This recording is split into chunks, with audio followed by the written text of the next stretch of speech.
Someone has a puppy. It's not mine, but that's Yeah, all right. that's my fluffy research assistant. Oh, I love dogs. All right. I think we're live. And hello, everybody. Welcome to Coffee, Kegs, and Kriegsspiel. I'm your host, Marshall, and I am here with a couple of guests today. In particular, our featured guest is Tack, and he's going to do most of the talking today. He's going to talk about Kriegsspiel systems. We also have our political officer, Jan. I'm joking. We have Jan here for his expertise. Also, he's going to be offering some questions and some input as well, because Jan is probably one of the closest things to a professional wargamer that we have. So I wanted to have him on today as well. So he's here. And Tack, you're going to talk to us today about naval systems. What can you share with us? Go ahead. Okay, so I've always been kind of a naval bent, and this is one of those systems that it can be difficult on the Kriegsspiel side. Mm-hmm. I'm going to kind of go over your difficulties that you have. Is that if you are a Kriegspieler who is used to sending out, sorry, the dog is being needy. If you are a That's okay. Kriegspieler who is used to sending out dispatches every turn, getting updates every turn, naval does not work for you because, well, your signals officer will hate you running flags constantly up and down the yard arms.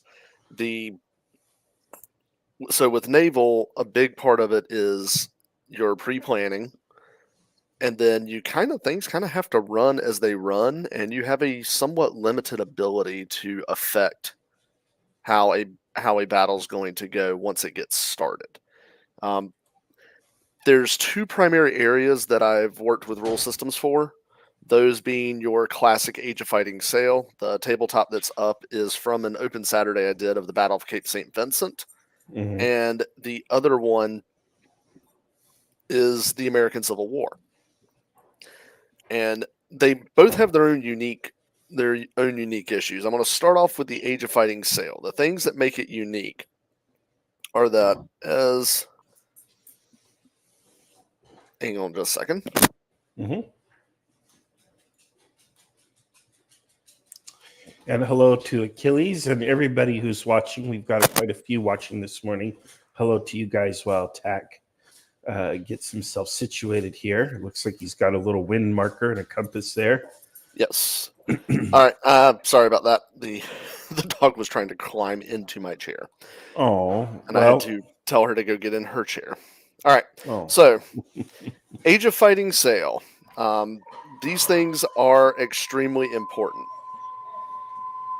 If you are used to more modern warfare or World War II, World War I, the weather gauge functionally doesn't exist, aside from maybe dealing with wind squalls or fog. But in the Age of Fighting sail, the weather gauge is an absolutely vital component. That wind direction determines who basically has control of the battle. If you have the weather gauge, your options are you can engage or you can haul away and attempt to prevent an engagement. Mm-hmm. And if the other side has the weather gauge, you can basically hold position and try to force them to engage, which the British got into very heavily about the time of Cape St. Vincent and through Trafalgar, that era, was they would let the French have the weather gauge, because with the wind at your back, it creates issues for your gunnery that with the wind in your face you don't have. They would try to get in a position to force the French to fight them. Mm-hmm. Mm-hmm. So does that mean the smoke would obscure your gunner's vision? Their smoke could, but your smoke wouldn't. It's kind of a back and forth.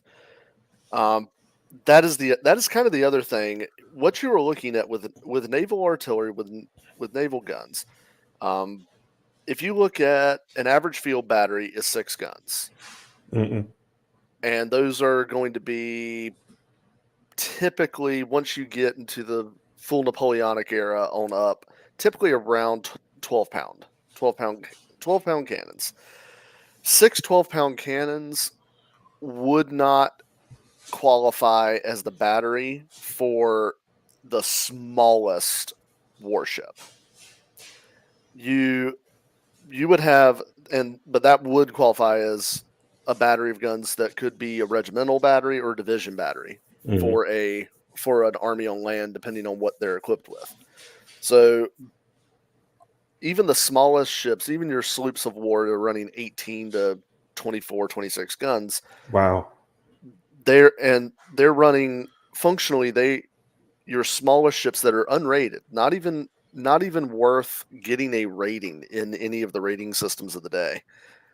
And also because they're unrated, they're not even worth having. They're commanded by a lieutenant, but they're not even commanded by a captain. The term master and commander actually comes from commanding an unrated ship, because you are it is not a specific rank. It is you're a lieutenant, or well, it's Royal Navy, so you're a lieutenant, and you are the commander of a ship.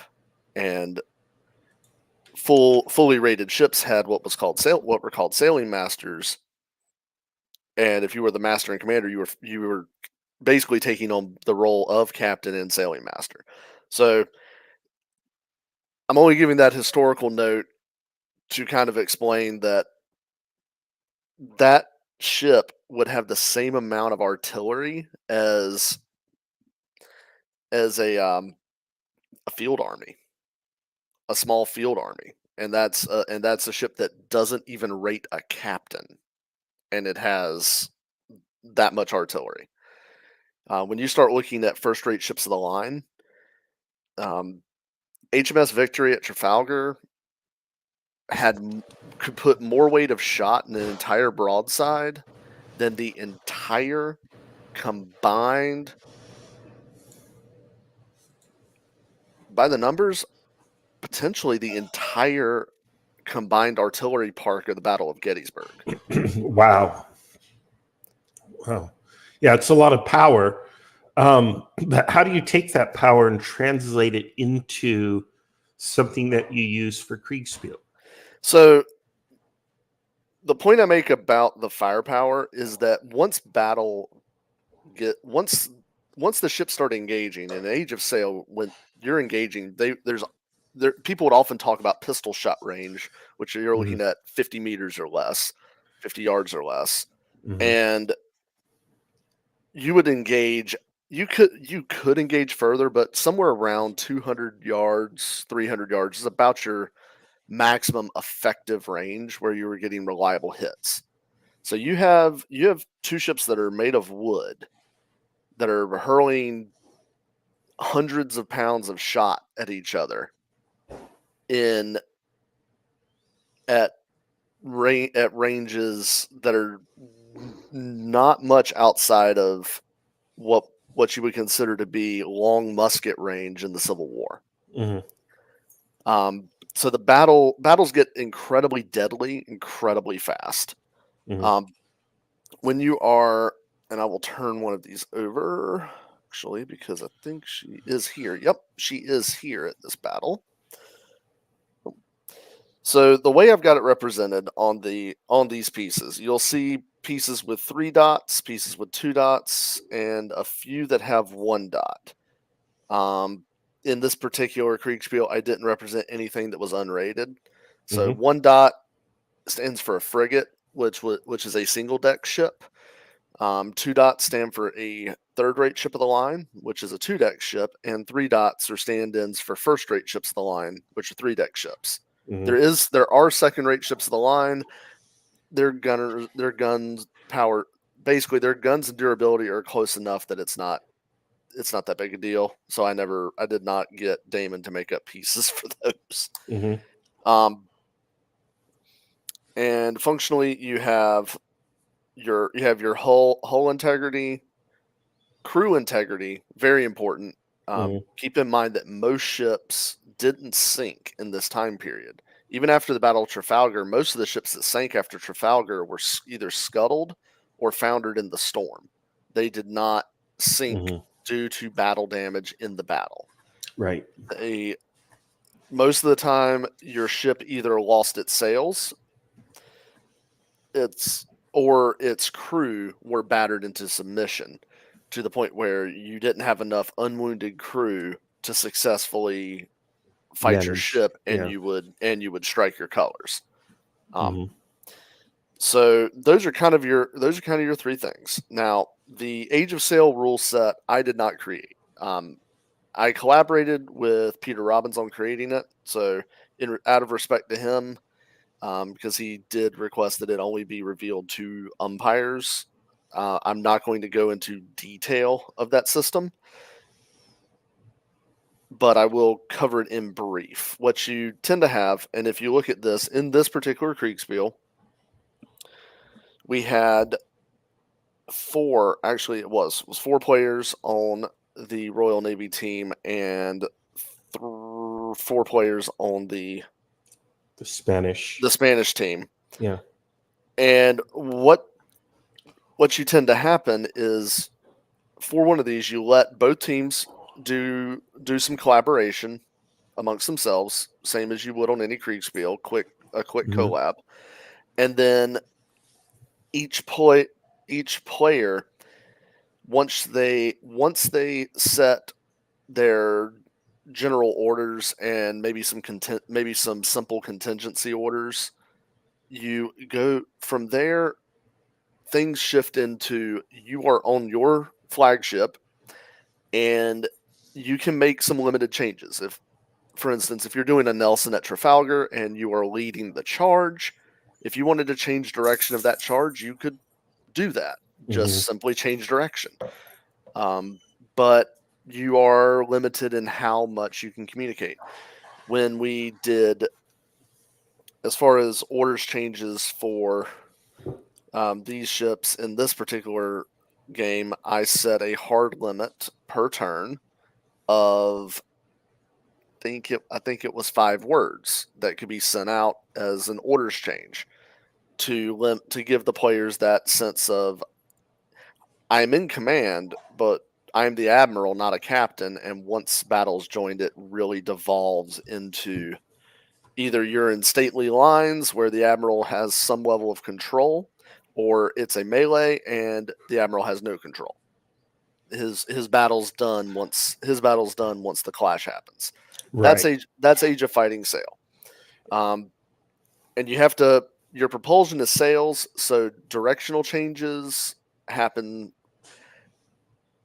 somewhat quickly if they're changing into a more downwind direction, but more slowly if they're changing upwind. So there's parts of the rule set that account for Mhm. where you are, and if you try to go across the wind, you can get caught in what's called irons, where They your can't sail, maneuver.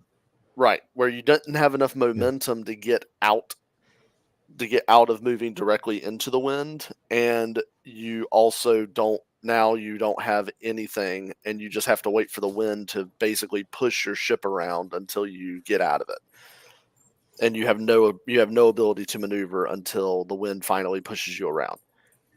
Rudders are important, but a lot of your maneuvering is done by the sails in this era. Mhm. um, Other things you have to keep in consideration are the waters. So this map was blown too far out in order to see all of them directly. So I can't zoom in on this map to show you them. Mhm. But you do have to worry about shallows. You can't march off the edge of the map, so to speak, if you have shallow waters. And most battles were fought near a land feature. They weren't.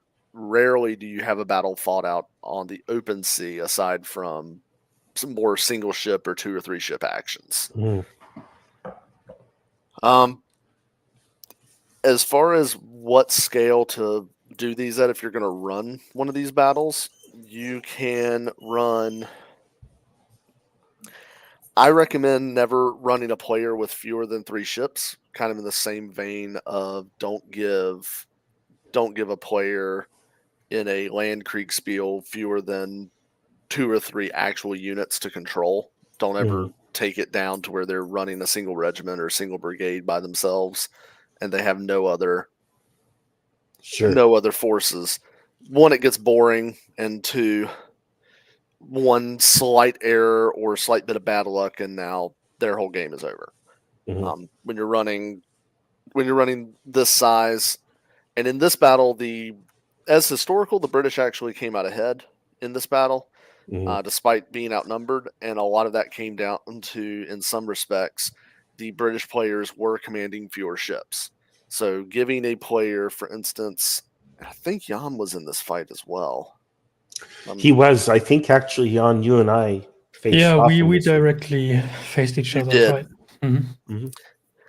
And from kind of doing this fight, and I split these up as historical, but from doing this fight, I did notice that the players that had the large columns tended to have a rougher go of it because they have too much momentum. They're not easily changed. So if you're designing a non-historical battle, I recommend going with 3 to 5 ships in each formation, and that's about the right size for a player to control.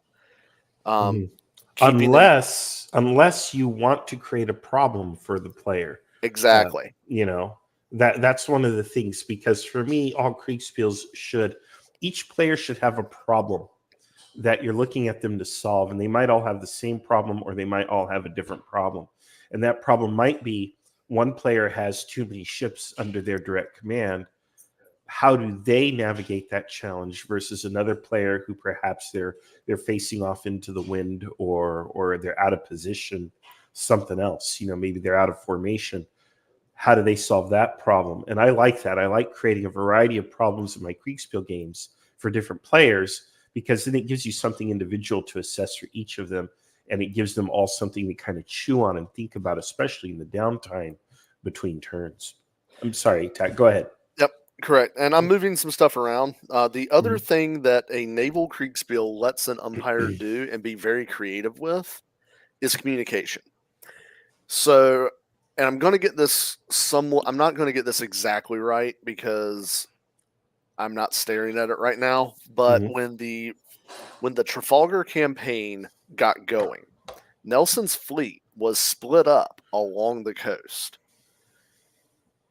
And the first ship to see the Franco-Spanish coming out relayed the signal, which was relayed all the way up, and kind of the beacons of Minas Tirith, all the way across to Nelson, and he received, it was 400 or 500 miles away from where the Franco-Spanish fleet was first spotted, and he received word that they were coming out 2 hours after they were spotted, because of how he had arranged ships to always have signals contact.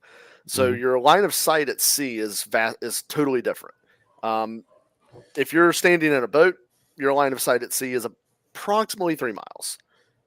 Just standing up in a boat, submarine periscope a little less, etc. If you're on a mast 100 feet above the ocean and you've got a decent telescope, your line of sight extends out in this time period, not 25 miles like it would ultimately turn into when you were dealing with World War II level optics, but you could still see and recognize stuff out at quite a number of miles. You could definitely spot ships at 10 miles. And so your spotting distances, your ability to read signals at long ranges. So what I've done here is we have this group, which I'm going to call the victory group, that's up here in the strait. That's actually the Straits of Gibraltar. And we have this group, which I'm going to call the Barfleur group because that's the largest ship in it, which is way over here, quite a distance away. As a player, and this is where players have to think about this, and umpires need to hold players accountable to it. If Marshall is playing over in the bar, if Marshall's commanding the Barfleur group Mhm. and Jan is commanding the Victory group, they are unable to communicate. It's not a matter of I send a dispatch rider and it's going to take 2, 3, 4 turns. There's just a complete blackout of communication. They don't even know where each other is. So what you have to do if I'm the overall admiral and I want to have these forces spread out because I'm worried about the Spanish have this column that is over here somewhere, and I'm worried that it's going to try to break out either south or east.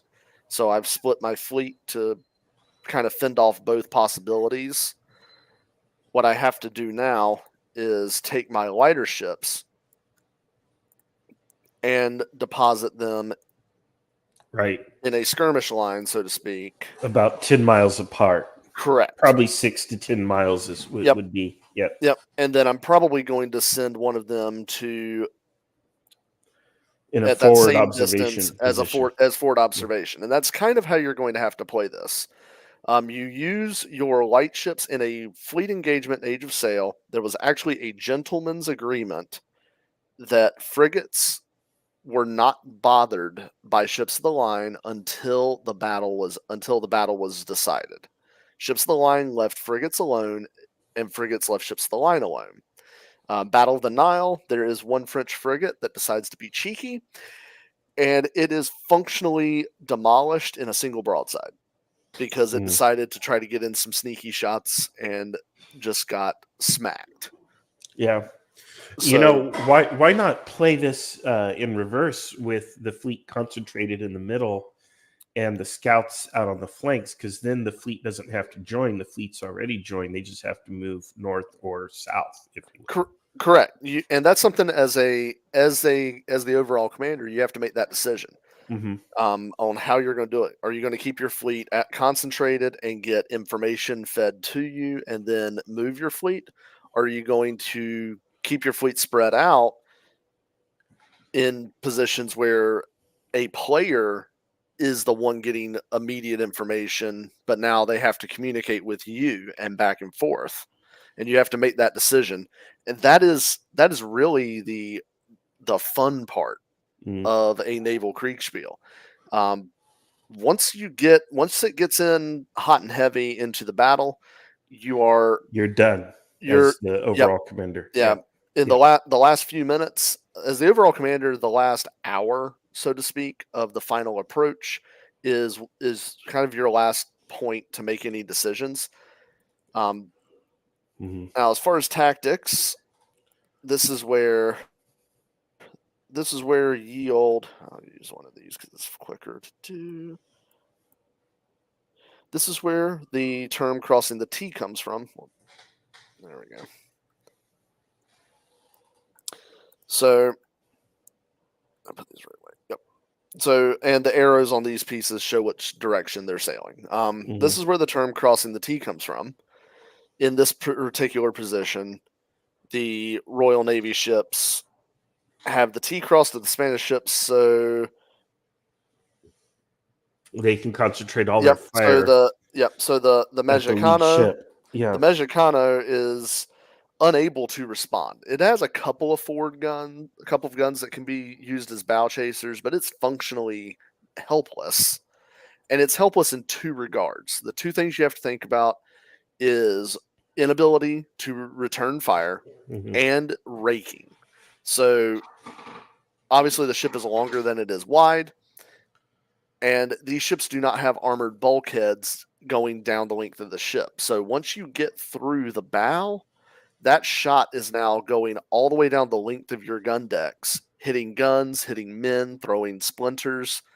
Most of your damage to the crew is coming from splinters, which, to give you an idea of the size of splinters that you're going to see in a naval engagement, look at your own forearm. That's pretty average. You've got chunks of wood the size of your arm flying down the deck like boomerangs. That's going to be rather devastating. So that's the Age of Sail. From the Empire side, you have to think of ranges for engaging, but most of the time, what you're looking at is your maximum engagement range is realistically about 1,000 yards in this time period. Mhm. That is about as far as the Mark 1 eyeball can judge distance. Mhm. After that, our own eyes are too close together to be a rangefinder, and it becomes very difficult to judge distance on the fly. With the pitching and rolling, like I said, your effective range is more like 300 at Mhm. most, and What most of these battles would devolve into something along this line, where Yeah. ships are just a couple hundred yards apart at most. Let's talk about this specific game a little. You have this map here, and you have a grid overlay, which I'm a big fan of a grid overlay because it allows you to just quickly eyeball and judge distances as an umpire, and also as a player. If you give it to them, you don't have to give it to them. But what's each grid square? Is that 100 yards or meters or? So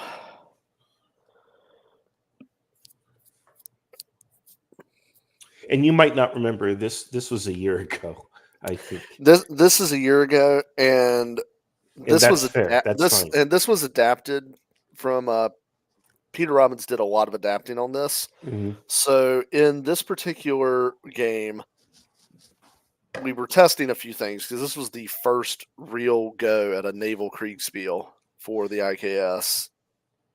Is there a scale on this map? There's not a mileage scale on this map. Mhm. What we were so on these grids in a turn, and a turn is 5 minutes. Mhm. Your turns have to be shorter because you're maneuvering, and with two sides maneuvering and your broadsides being more important than with normal Kriegspiel land combat, two sides get to face off and shoot at each other. And we can kind of, as umpires, we can kind of make judgment calls that they're not going to turn their flank to somebody. Whereas in a naval Kriegspiel, you might need to turn your flank to somebody in order to move because you can't face them and march. You have to. Right. Your line of advance is 90 degrees from your line of fire, so you have to keep that in mind. So in this system, we did minimum sail was one grid every 5 minutes. Fighting sail, which means your main sails, your large lower sails, are all reefed and furled, so they don't get shot to pieces. So you're running primarily your top sails. 2 grids, and then all plain sail 3 grids, and full sails, which is where you're adding in your top gallants and everything else. You could get up to 4 grids, and the frigates we gave 5 grids because they were faster. They're faster, more nimble. That's their advantage. They're a little lighter. Correct. Yeah. Faster acceleration. Is it reasonable at all to represent wind strength as well? We've talked about wind direction, but yes, yep. With wind strength for within the scale of a single battle, your wind strength is going to be roughly equivalent across the distance. So we can represent that for both fleets. But a big thing is what you are to the wind. So we would, as an umpire, you have to make judgment calls, and I'm looking for the table actually. Here's the table. There is a table that if you are your wind aspect, I skipped it. There we go. Your wind aspect is if you're in irons, then you're going 0. If you are close hauled to the wind, so you're tight to the wind, then you're going. You're only able to move at about 25% of whatever your speed is. What's called broad reach, which is where the wind is 90 degrees all the way back to about 45 degrees behind you, and all of your sails get their full capability. That's where you're going 100%. You actually don't want to be running directly with the wind on an Age of Sail warship because mizzen mast is taking the wind out of your main mast and your foremast. Mhm. So if you're running directly with the wind, you're actually only going 50% your top speed because you're Yeah. not able to bring all your sails into play. And would you have scenarios with differing or different wind strengths to present different problems? You could primarily what I would do to represent. I wouldn't run different wind strengths simply for the sake of running them, unless you're very comfortable with that from an umpire perspective. What I would do on wind strengths, a couple of things that did happen. There was a battle where a third-rate ship of the line, French third-rate, was sunk by 2 frigates. It was the Amazon and the Indefatigable, and I'm blanking on the French ship of the line at this point. But it got called out in a bad storm, and they had a running gunfight in a bad storm. And the reason that's important is that in a bad storm, the lower gun deck on a ship is unserviceable. If you open up the gun ports, You can't. You'll then flood. you'll flood the ship. So you have to leave your lower gun ports closed, and therefore, in that particular engagement, the French ship of the line was just a very large frigate because it could only use its upper gun deck and was able to be taken down and defeated in that battle. Right, and then there's also the diminished range due to the healing, right? So even Correct. if you can open your gun ports, the angle Correct. of the fields of fire won't hit the enemy. Yeah, I think it comes down to what problem you as an umpire want to give each player. If you're doing sort of an introductory scenario with new people who aren't too familiar with naval combat, you're probably not going to add that layer of complexity unless that particular layer of complexity is the problem that you're lecturing on or you're teaching or you want to model for some reason. And that's the cool thing about a Kriegsspiel is you can add or remove layers of complexity to scale up or scale down the problems for the different players. You could even theoretically give one player a problem that doesn't exist for the other, as a way of handicapping a player. So if you have an experienced naval player, guess what? For you, it's a stormy day and you can't, use your lower guns. But for the novice player, it's more or less a clear day. It's just a very strong wind for some reason. You could do it that way. Now that gets incredibly complex, but again, it's a way to facilitate a game so that you present problems and challenges to each player that allow you as an umpire to assess their performance. So, yeah, and that would be my question as well. Do you think that naval combat, Age of Sail naval combat, that is, due to its inherent complexity, is difficult to get into? Is it because it's more complex? Is it harder for players to take something away from a game, or in the first place sort of engage with it and make informed decisions compared to a land battle where we would say, okay, everybody has some sort of a vague imagination of how, let's say, line battles work or not? I do think there is a complexity to it. The two things that I think kind of make it a bit difficult for players that have no naval experience or interest, so to speak, in jumping into one, is that if you are used to, and I'll just use this ship. If you are used to, I am marching in column, I see the enemy, I drop into line, and then I march at the enemy in line. You're going to have a learning curve of my line of fire is here, my line of advance is here. So I have to, and both sides are in motion. So I will turn to face him. He's going to continue moving. I will turn to face him. Maybe he's turning to try to cut me off. So that you run into some interesting maneuver aspects. yeah. But it does create a level of complexity if you're not used to that. The other thing is, and the thing that I would caution very experienced players on if you're in a Naval Kriegsspiel is to not write incredibly detailed plans to your subordinates. I am notoriously bad for being the general that does not send dispatches. I just go in person to all of my subcommanders and have conferences with them during the battle. That's one of my things that I do a lot. If I'm in overall command, I'm in constant motion. If you are in overall command in one of these battles, as soon as the battle really gets going, you're basically out of it. You are now commanding only your element of ships and nothing more. Mm-hmm. So what I would really recommend from an umpire perspective is to give your scenario and block out a period of time for pre-planning for both sides to get their brief done, because once you get going, there will not be those, well, where I'm sitting here talking with my subcommander in a channel and we're going to get you orders here in a minute, because the signals are going to be very short.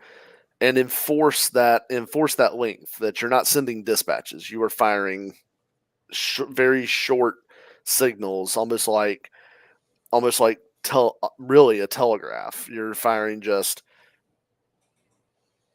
go. They would be signal flags, wouldn't they? Correct. They would be signal flags. So you could represent a signal flag with a letter. In fact, signal flags do represent letters often, but you could have a flag that represents a word, and that word could be represented by a letter. And as long as both sides have the same book to decode that.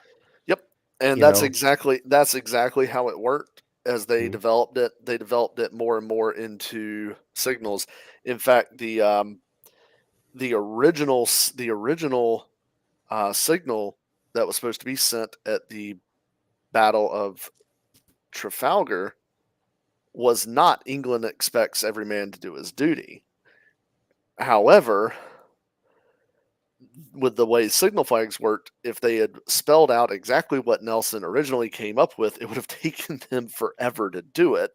So there was a bit of a conference, and Nelson agreed that that'll work, and because they had signal flags that represented whole words in that phrase rather than individual letters spelling each one out. Could you imagine if we did that today, like let's say when texting? LOL. WYD. That really is, if you're looking for an analog to explain to players that are not naval aficionados how to send their dispatches to other ships, that really is the thing, is just spell out what ship you're trying to send that dispatch to, and then send them a short text. And that would be effectively what you could do, is a short text. And that really communications creates the interesting part for the players, is you may be able to see quite a bit of the battlefield. A lot of times in a land Kriegsspiel, you can barely see your hand in front of your face because you're in the woods, or there's heavy smoke, or maybe you're just behind the crest of a hill. Whereas in these, you're able to see for miles, but your ability to communicate is extremely limited. So you may be watching something, you may be the overall commander watching something and having no ability to affect it. Yeah, that's great. Real quickly, just to I'm not going to change tables because I'm working on doing the American Civil War stuff that is more important for me to keep that table for that particular live stream. The difference when you switch from Age of Sail to I call it the Age of Wood and Steam, it's just before Ironclads, is all of a sudden your ships no longer require the wind. It's still nice to have the wind in your favor, and they're still sail powered, and they'll still use the wind, but you're no longer absolutely held to that. So it makes it that when I was doing those battles, it made it easier as an umpire because I didn't have to go who has the weather gauge, and it doesn't matter. Mhm. And it helped that they were all in a bay and not on the open ocean. But the big thing there was it didn't really matter as much because you would fire up the boilers and run steam for the actual fight. However, your communication issues all still exist, and to some degree now they're worse because now there's more smoke. Now each ship is constantly creating smoke, not just creating smoke every 90 seconds to 3 minutes. Mhm. The other thing to kind of show the difference, Marshall, you might be able to, or I can. I'll open it in browser and we'll do it this way. Sure. All right.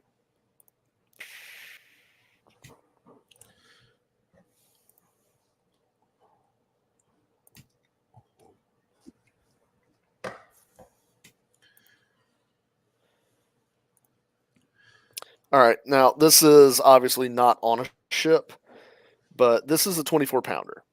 So, to give you context, this is double the shot weight of a field gun in land combat. And this is you'd almost call it an average gun in the Age of Sail. Frigates tended to run 18 pounders, some ran 24s. The U.S. big frigates ran 24 pounders, which was a notable thing at the time. Your smaller ships would run 12 pounders, 9 pounders, and smaller guns. And your ships of the line, for like first rate ship of the line, this was the second deck. The lower gun deck would run a 32-pound gun, and your upper gun deck, your middle gun deck would run these. So that gives you an idea on context. This is a middling sized gun, and it's substantially larger than a field gun. And in the Age of Sail, these are just throwing iron shot or grape shot. They're not really, or obviously bar, and you have different types of shot for different jobs. But from a Kriegsspiel perspective, you can treat them all as throwing round shot, and it won't be that big of a deal. And that is your 24 pound. Yep, that's your 24 pounder. Mm-hmm. Now, to try to show the difference.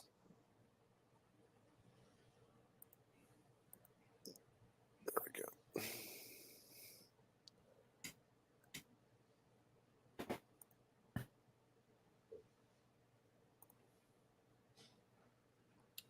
We're going to change the picture here, everyone. Just give Tack a second. Yeah, I've got about 10 more minutes for myself.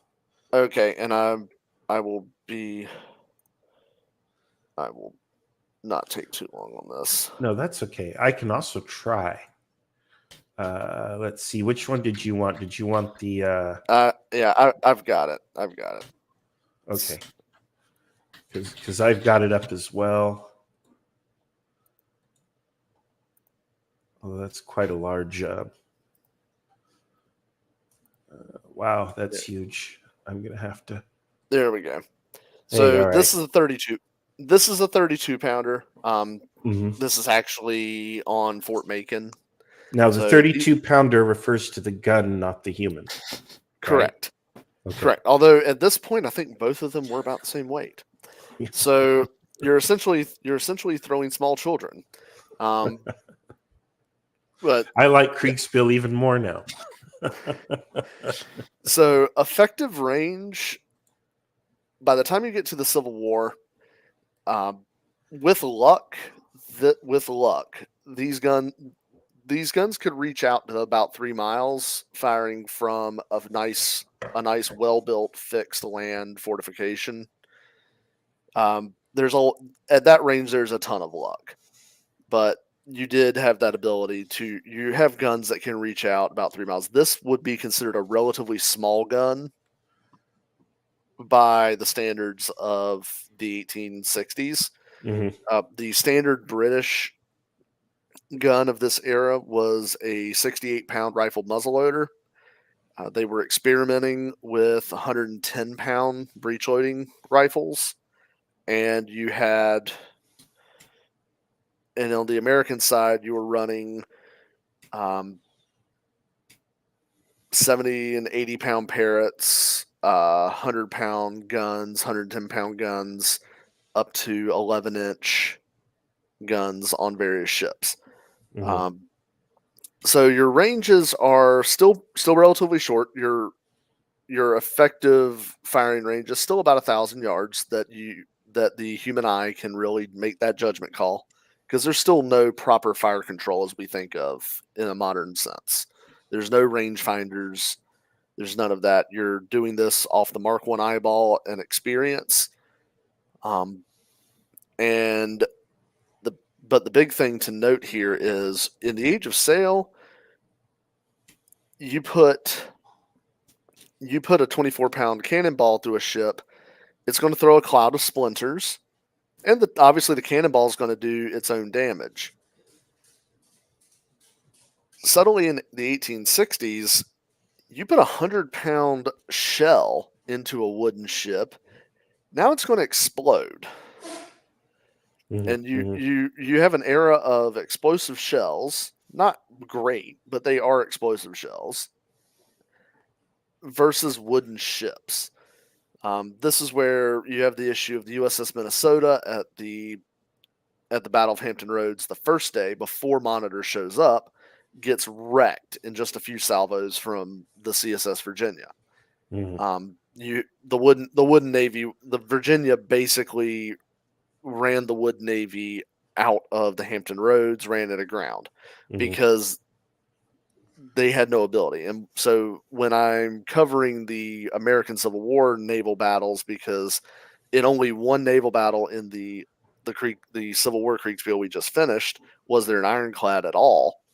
The battles are incredibly deadly. Age of Sail combat, if you had a ship that was in a firefight for an hour, that ship was pretty well wrecked. In the American Civil War game, honestly, ships were lasting even less time because the potential, you have ships that have boilers explode when they are breached. You also have exploding shells and things that the magazine of the ship is protected by lumber, and now you're putting explosives into the ship and blowing them up. So a lot of ships suffering from magazine detonations that historically wouldn't have, because an iron cannonball wouldn't have been able to pierce down into the ship, because magazines tended to be below the waterline. So you wouldn't be able to pierce down into the magazine in an Age of Sail ship because everything is coming sideways. But when you suddenly have it goes in sideways but then explodes, the potential of detonating gunpowder and setting off your magazine becomes a problem. I just got a call from the HMS Hood. They'd like to have some words with you. Yes. Well, and as you get out of this era, your ranges start extending, and now you do have to deal with plunging fire. Plunging fire isn't really a deal in this particular era. So well, and you're coming through a wooden deck. Usually, even though they may have some metal plating, but you come through a wooden deck because they were starting to plate the sides of the ships. But yeah, the heavier explosive projectiles is what's really interesting about this. And it really is just another wrinkle. Again, if you want to up the ante on the players, you might give some ships these more powerful weapons versus the others. Again, like we saw during the Civil War, we have this mix now. We have this development in technology where you have these old school wooden ships that 20 or 30 years ago would have been, the monsters of the sea, now being replaced by this completely new type of technology. Which, even though we tend to confuse it, it is new, because now you have exploding shells. Now you have guns that are rifled, Yep. You have exploding shells.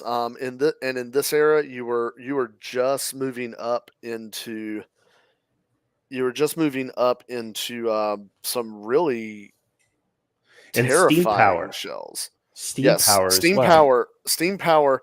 Yeah. Steam power changed the game entirely. Once you had steam power involved, anything that was purely sail power had operational usefulness because it could still get around very well. Yeah. But tactically, a steam powered ship could run rings around it, and that was, which I covered it. That was one of the actually the first engagement navally was the CSS Virginia, which in our war game was an unarmored wooden sail and steam frigate. Ran down and was able to dictate the entire engagement with a Union sail ship and completely take it apart and force it to capitulate. So that becomes extremely important when suddenly you don't have to think about the wind and the weather gauge is no longer as important. It becomes less and less important as things improve.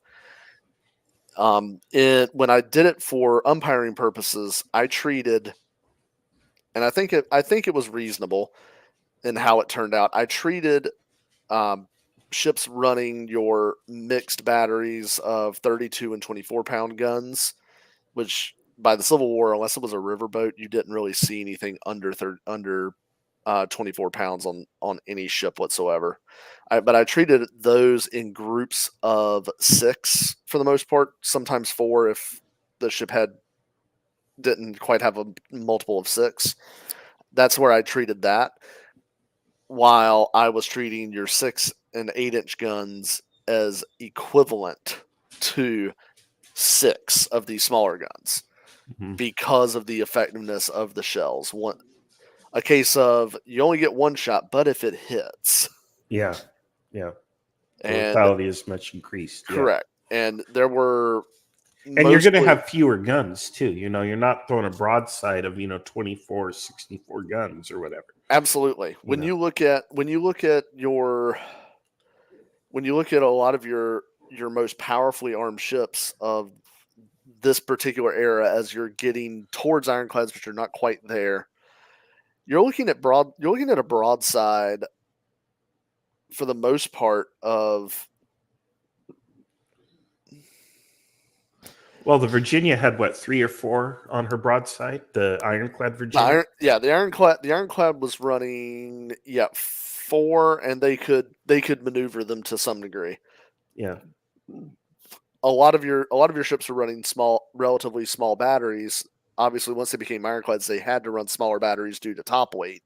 Mm-hmm. But even when you look at your ships in the line that were converted to steam, or your ships in the line that were built purely as steam ships, you're going from an era of 100-gun ships down to ships that are running 40.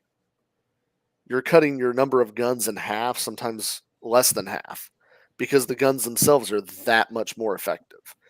A lot of your in the Civil War game, a lot of the frigates were running 20 guns, which keep in mind when I started, I said prior, Age of Fighting Sail, your classic Age of Fighting Sail, a ship with 20 guns is unrated. It doesn't count. It's a sloop of war. It's not a rated warship. Yeah. And now 28 guns was the lowest rated ship. And now you're looking at your most powerful ships being armed with 20 guns. And that number just kind of continues to trend downward until it reverses at the Dreadnought era and starts going back up. But that's what you're looking at. So as you're doing these games, in a weird way, I recommend your Age of Wood and Steam as a good era to bring in new players that aren't used to Age of Fighting Sail. Mm-hmm. Because you have your communication issues, but the combat is incredibly deadly once it gets joined. So you're not sitting there for an hour and a half of back and forth firing. You're pretty much, from an umpire perspective, 2 to 3 rolls of the dice and a ship is decided. It's relatively fast. But from a player perspective, the ships are steam powered, so they're not having to think about the wind and do all these calculations in their head or on a table to figure out how far they're going, if they're going to be able to get in front of the other ship or not. They pretty much know it. In some respects, the wooden steam era allowed me to Simplify. Right. Yeah. I simplified the movement of the ships because they're all roughly equivalent. I was able to simplify the movement in a lot of ways to the same as troops marching in column. They're both marching in column. They're both moving the same speed. So you're able to kind of simplify and set that up. But that's kind of the systems. And I've got documentation on the systems and how they work, and been able to flesh quite a bit of it out over the last couple of years. Yeah. I like how, from a kind of a 10,000 foot perspective, especially like if you're a commander, like an admiral, it's just like Land Kriegsspiel. You know, there's only 2 or 3 critical decisions that you're going to make for the game. And then once the battle is joined, you're essentially finished. You're just watching it unfold. Correct. I love the communications challenges that this presents. I think it would be worthwhile to take some of your landlubber Kriegspielers and run them through the naval scenario so that they learn or are forced to learn some kind of brevity in their communication. Absolutely. Because we get these Moby Dick dispatches, as we call them. And the fact of the matter is, and I've done this when I've had physical in-person Kriegspiels, I give them what's called a Post-it note, which is a little square of paper. And I tell them, you know, historically, you didn't just have reams of paper in your camp. You didn't have, you know, sheets and sheets of paper where you can scribble out these long orders. And a lot of time, the messenger is either standing on foot or sitting on horseback, and they're scrawling it with a pencil, not a pen, just a little pencil that can break or be dull. And that's the dispatch. And people have to learn brevity and clarity in their communications. And so naval is a great way to get them into that. So I really like that. I love the ability to scale the complexity, both for umpires and for players, and to even individualize it. I think your point that the age of wooden steam is the place to introduce new players, because it minimizes the learning curve for the new players while still giving them compelling problems like, how am I going to maneuver? How am I going to communicate? How am I going to position my force? So I really like this. This is really cool. Yad, did you have some thoughts on this? We got to wrap up. That's all. But no, I think my main thought was the one about the accessibility, which is something I'm thinking about as well when it comes to our general games, and introducing players who are not familiar with, let's say, Napoleonic combat at all. So finding ways to make it more easy for them to get into that. But we are on that. We have these handbooks and manuals and so forth, and maybe at some point we will have one for naval combat as well. Tech, I'll let you finish it up, man. Yeah, it is a type of fighting that a lot of people don't think about, and it is its own set of challenges. I will say that you can umpire these faster than you can a Land Kriegsspiel. Most of these larger naval battles, I only had 2 to 3 umpires, including myself, and you can get through them relatively quick. So it's a scenario type that lends itself to small umpire teams and small teams of players still able to do a relatively large battle. But don't be afraid of naval Kriegspiels. Especially this era, it really meets all of the requirements. I've worked with Carter on some World War II things, and that gets quite difficult to do on the tactical level. But this particular era really does lend itself to all of your classic Kriegspiel elements. And as Marshall brought up, it will force your players to understand communications and reconnaissance and planning, because if you have none of those 3, you will lose 10 times out of 10. Or unless I'm playing on the team. Well, all right, everybody. I want to thank you all for being here today. I want to thank you, Tack, for coming in and essentially delivering today's Coffee Kegs and Kriegsspiel. You also did one, I think, on Thursday, didn't you? Yes. Yeah. And I saw that went up, and people can go back and watch that. Do you want to give just a quick little synopsis of what to expect if they see that? So if you see that, you can skip about the first 5 minutes. That's me learning how to live stream because it was my first live stream running it. Fair enough. After that, you can go through the go through it, and it's going to cover the primarily the American Civil War game, which was a larger scale game that ran over about a little over a year. Mm-hmm. And it's going to cover a lot of the naval aspect of that. I got to the first real battle of that war, which is the Second Battle of the Capes. And there will be additional installments because, if I'm not mistaken, we get up to the Seventh Battle of the Capes, which we changed the name of because we were so tired of calling it the Battle of the Capes. So that is covering more. That's going to be covering more specifically the operational, strategic, and tactical naval operations of that particular game. I will get into some mechanics here and there with that as well. All right. Well, I want to thank you all for being here. I want to thank Achilles and then all of you in the Discord who managed to show up. I'm going to check the Discord real fast here. Let's see here. We got a few people in there too. This is kind of a different arrangement doing this on StreamYard. I think it's easier and more convenient for us, but it's different from what we're used to. So I'm still trying to rope in the Patreon, the Facebook. I don't think the Facebook integration is working for some reason. The YouTube, the Discord, all of these different things. I think right now the premium experience is going to be found on our YouTube. So if you are accustomed to tuning into the show, I suggest you try YouTube, because then your comments appear on our screen and I can share your comment on the screen like this, and then everybody can see what you're saying or asking and we can answer it. So that's all I have for this week. I want to thank you all once again, and we will see you on our next adventure. Right, bye for now. Bye-bye.